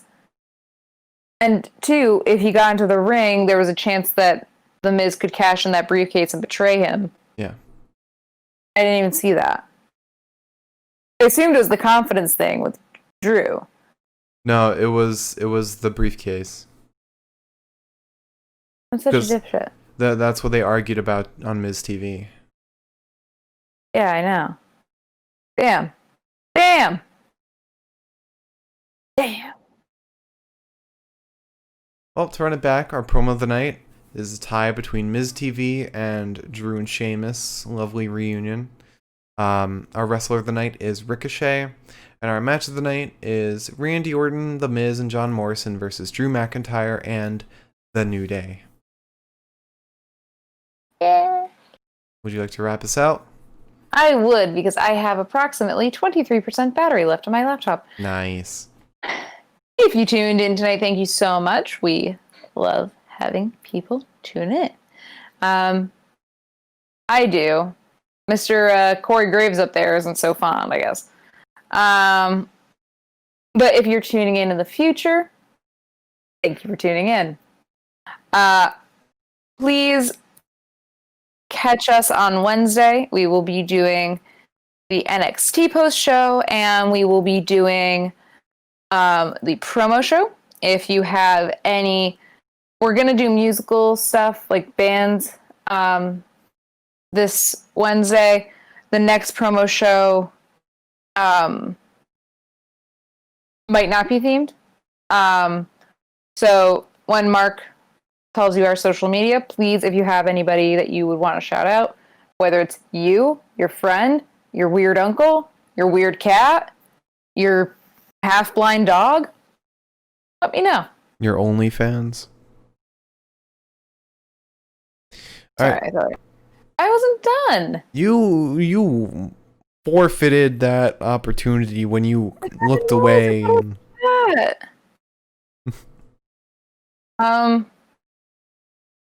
Yeah, and I can't wait to learn how to do a push-up with Mark. So tune in on Wednesday for that as well. All right. Thanks for watching, everybody. If you enjoyed, hit that follow button right down below. You won't regret it, because not only will you be in tune with every time we go live, but we love to interact with you. We love to chat. We love to get to know our lovely people. We love it when you get to know us as well. We love getting to know people. And we're constantly changing up the show, making things better, making things worse. And if you're watching on Twitch, make sure to go on YouTube. If you missed part of this podcast, want to check out our previous ones, our YouTube is the Pinfall Podcast. Just search it up. And if you're watching on YouTube, check out the live show. What are you doing if you're not checking out the live show? There's no reason to be watching the YouTube and not the live show. Milam, I'm talking to you. No. Feud? At Survivor Series.